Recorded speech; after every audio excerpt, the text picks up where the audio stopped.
Computer. Welcome back to the Kingdom Educators podcast. I am looking forward to today. I have with me Linda Kardamis from Teach4theHeart, and she is going to be sharing with us some time management tips that we are looking forward to using this fall as we've all jumped back into school at this point. So welcome, Linda. Thanks so much for having me. Yeah. And I'm going to have Linda start out by just sharing with us, if you've not heard of Teach4theHeart, they have a number of resources for teachers, including classes and things, but I would love to have her share her heart behind Teach4theHeart, and then we'll jump into our interview. Yes. Well, oh my goodness. The story behind Teach4theHeart is a whole story for another day, how God kind of grew it. I was not planning to create it, but now it is a website, and we have a variety of resources for Christian teachers where we're really tackling teaching challenges from a biblical perspective. We also have a podcast. If you love podcasts, it's called the Teach4theHeart podcast. And then we have free courses. We have more robust professional development courses on areas like classroom management, time management, and as well as an exciting summit event that we'll talk about a little bit later too. Yes, we're looking forward to that. So we'll start off our interview with this question, Linda. As believers, how should we be thinking about our time and our work-life balance? Well, one of the frameworks that I've been using recently, and I didn't come up with it, it's well known, is this big picture gospel framework, and just kind of taking any issue and thinking about it in terms of the big story of the Bible. And what I mean by that is just kind of these four acts. There's creation, there's the fall, there's the cross or redemption, and then there's like the future, right? Glory in heaven. And actually, I was just recording a session for the summit with Dr. Roger Erdvig, and he actually used these words. I thought it was really good. He says creation stands for the should, what things should be like. The fall is what is. This is the reality that we have. The cross stands for what can be, and glory is what will be. So ought, is, can, will. So I'll just go through this real briefly. We could spend a whole podcast episode just talking about this. But when it comes to work-life balance, when we start with creation, the should, or the ought, when God created, he created and he rested. And he instituted, before the fall, there was both work and rest. God modeled that for us in the creation week. It says God rested on the seventh day and he hallowed it, and that gave it to us as a pattern. It's not like God needed to rest, but he did that as a pattern for us. And then you find before the fall, rest was good. God gave rest to us. But God also gave work to us. I think sometimes we think that work is like, oh, we have to work, but work was good before the fall also, right? God gave man the job to keep the ground, to keep the garden, animals, all these things. So man was to work and to rest. And before the fall, it would have been perfect. No problems. It just would have been work and rest in just the perfect balance. So balance existed perfectly before the fall in creation. But we know that's not the end of the story. The fall happened, and as a result of the fall, all kinds of things become way more difficult. Work specifically is cursed. Now work is going to be hard. Now there's going to be all kinds of obstacles to our work. And then also, though, there's just so many things that get in the way now of our work-life balance and of that perfect balance of work and rest. It can be hard to rest. It can be hard to work. It can be hard to, we have all kinds of things. We have selfishness. We have sin in our own hearts that can keep us from. So it's all really hard now. Now it's really hard to experience work the way it should be and experience rest the way it should be and to balance them correctly. But then when you start looking at Act 3, the cross. Well, you might think, well, what does the cross have anything to do with my work-life balance? Well, what God did on the cross is he started putting things back together, right? He made a way for us to be reconciled to God. And so that starts the process of putting things back the way they ought to be. Now, we're not there yet. We're not in Act 4. We're not in heaven where everything's perfect. But when we are partnering with God in Christ, we can start seeing glimpses of that. Oh, this is a little glimpse of what it should be like. And so as believers, we can start to experience God. We have the Holy Spirit. God cares about every aspect of our life, including this aspect. And so we can, even though we live in the fall, we can start to experience a little bit of what God had originally intended, where we have both work and rest, and they're in balance and they're in alignment with his desires for us.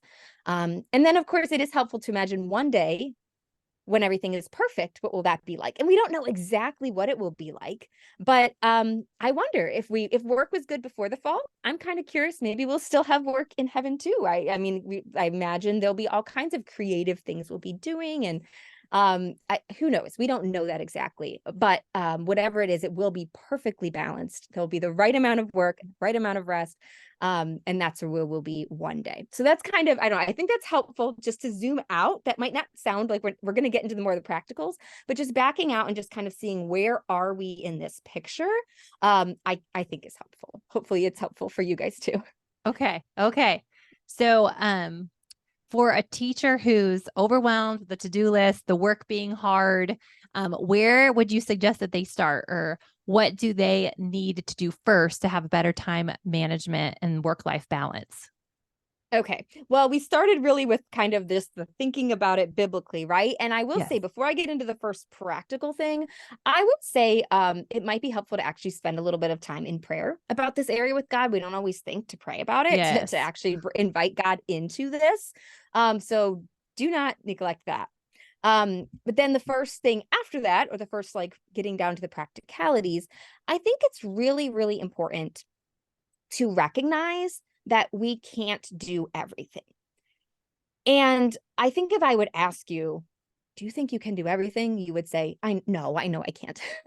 But we like to pretend that reality doesn't exist. I know I do. I have my to-do list for this week. I could grab it for you. There is more on that I'm going to get to this week. I do that every week. I'm trying not to. But it's like we think that we can do more. That, or we think, I don't know, it's just like we deny this reality that we have a finite amount of time, we have a finite amount of energy. We are not Superman, we're not God, we can't do everything. And so I think it's really important that we kind of reckon with that reality that I can't do everything. And when we really, not just in our head, but like really let that sink down and affect our decisions, then we can start making better decisions. And we can kind of get into that a little bit. Yeah. Yeah. No, it's very important, because then there's actually, I feel like, more grace available too, to recognize like I cannot do everything. So I hope I'm asking the Lord for help with my time and my to-do list, right? Absolutely. So that mind shift of recognizing that I cannot do everything is so important. And so what is something though that we can do practically to step into a better time management? Yeah. So there's so many things. One practical way though, to kind of take this theoretical and put it into reality, is if I'm recognizing I can't do everything, well, I can start planning my work and off hours. And this is a short, small practice, but it can make such a big difference. And what you do is every week, you simply sit down and say, which hours am I working? Which hours am I not? Particularly specifically with school. Like, these are my schoolwork hours, and then these, and you can get more nitty gritty and be like, this is home, this is off, but just at a very basic level, this is when I'm teacher hat, this is my non-teacher hat time. And so, and I'm not telling you to make it unrealistic. If you right now are working 55 hours a week, you can't just in one instant go down to 40. Don't put 40 on your schedule. That will not help you. You'll just be frustrated and it's not going to work. But you can say, okay, I really need to work 55 hours? If I really need to work 55 hours, I need to look at my calendar and see where those 55 hours are coming. It's going to come from 7 a.m. till 4:30 at night. And then I'm going to have to work from, 7 to 9.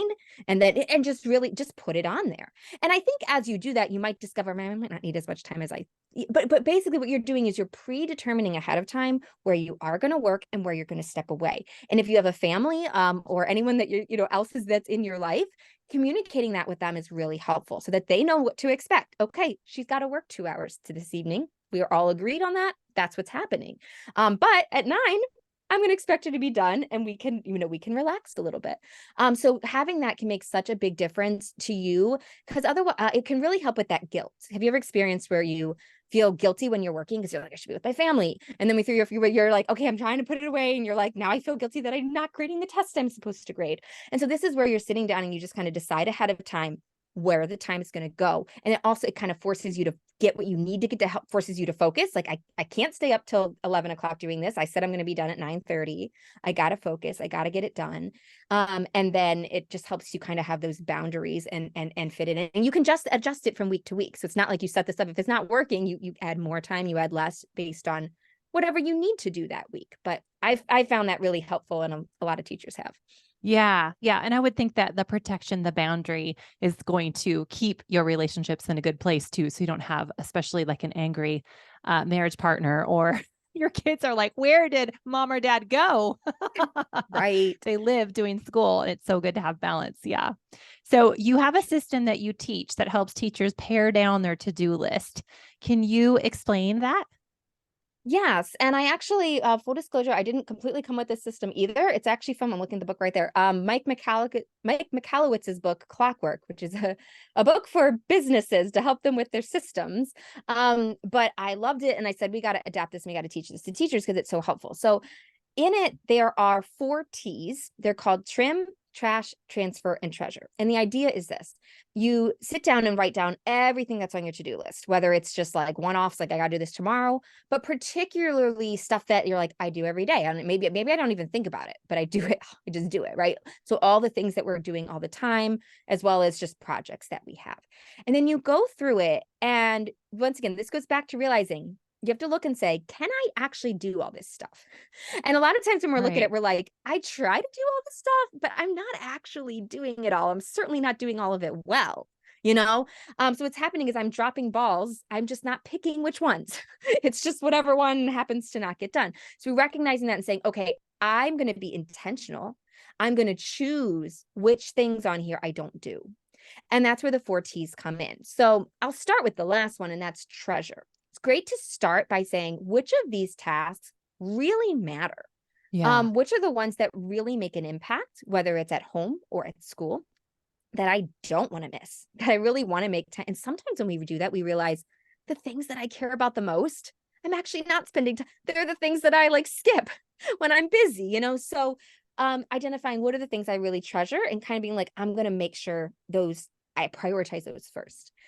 Then the other 3 are ways that we're going to try to like get rid of some stuff so we have room for what really matters. And so the first thing you can do is trash. So there are probably things on your to-do list that you don't have to do.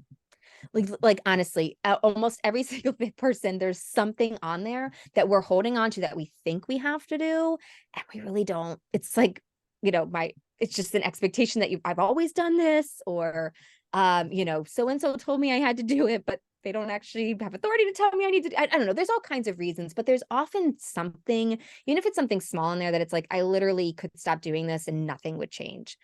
So I challenge you to kind of look at your list and see if you can find some of those. And we help people in our programs kind of try to find them. The 3rd T is trim.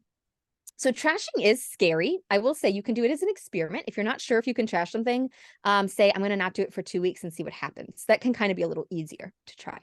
But the 3rd one is trim. So trim is when you recognize, okay, I can't trash this. I have to do, like, we can't trash grading. You have to grade stuff, Right. but we can often trim it. We can often say, okay, I have to grade, but do I have to grade all of this? Or do I have to go into such detail? Or do I have to correct everything? So there's often like something that we can do where we can eliminate the time that we're spending on it. And this is like where you can get really, there's so like a whole course, just on, how to trim things. But for one of the ways of doing it is just asking yourself, like, can I do this half as often? Could I grade half as many homeworks? Could I change my bulletin boards half as often as I do? So kind of asking that, like, can I do this half as often? Would it really make a difference? Or if it made a difference, how much of a difference? Would it really hurt? So there's a lot there for trim. And then the last one is transfer. And this one is really fun. I think it's fun because it's one we're really bad at as teachers. Transfer means transfer the responsibility to someone else, get someone to help you with it. And I I was not good at this at all. I've had to learn it with Teach for the Heart as we've grown a team, and I'm like helping getting other people. I'm like, I can't do this all. I need people to help me. But I really think that we as teachers can have people help with more than we think. There's some keys. I don't, if you want to, we can go into some of this. I don't know how much time we have.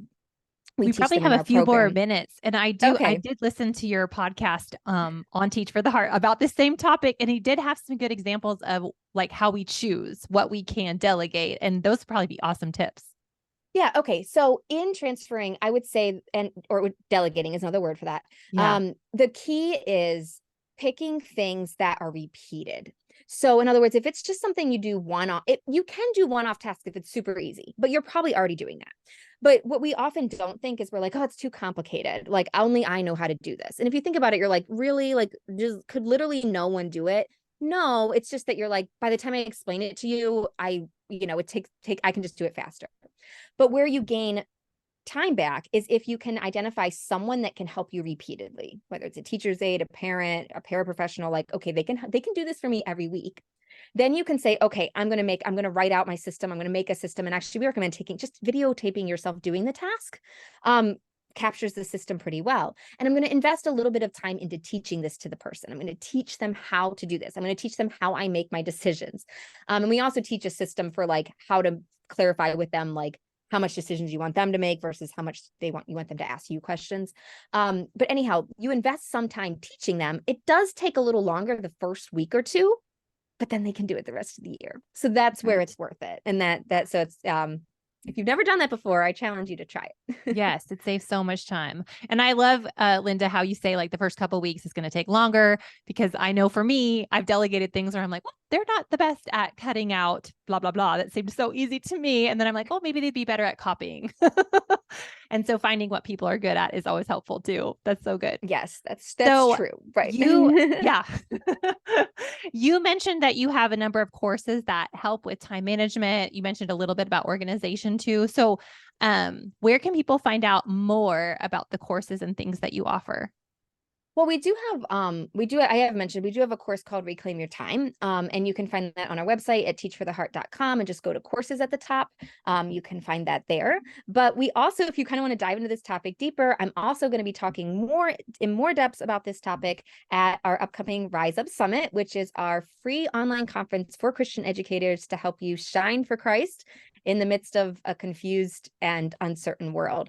So we'd love to have you join it. The event is completely free. The weekend of the event, all the sessions are free. And Jessica is going to be speaking at it as well. I'm so excited to share your session, Jessica. Do you want to tell everyone a little bit about your session for the summit? Yes. So I'm going to be talking about finding strength in God when teaching is tough. And so I'm going to bring in a kingdom perspective about how do we find our strength in God during hard times, and just bring a wealth of encouragement through scripture and some practical ways to take care of our hearts. So my goal through this session is really to help draw our hearts back to God and remind us of the real hope that we have in Him and our purpose as educators in the school system, whether we're teaching private, public, or homeschool. So, yes, I can't wait to share your session at the summit. And we put together a special link for you guys if you want to check it out. You can go to this link, and then it actually also helps support Jessica and support the Kingdom Educators podcast. So if you go to teach4theheart.com/kingdom educators, that's teach the number 4. So teach4theheart.com/kingdom educators, and that'll direct you right over to the site for the Rise Up Summit. You can sign up for free. Great. Well, Linda, thank you so much for spending time with us today. Thank you for the tips and tricks around time management and taking care of our own hearts in the process as well. So we appreciate your time, and we're excited about the summit. Thanks so much for having me. Wait, hold on.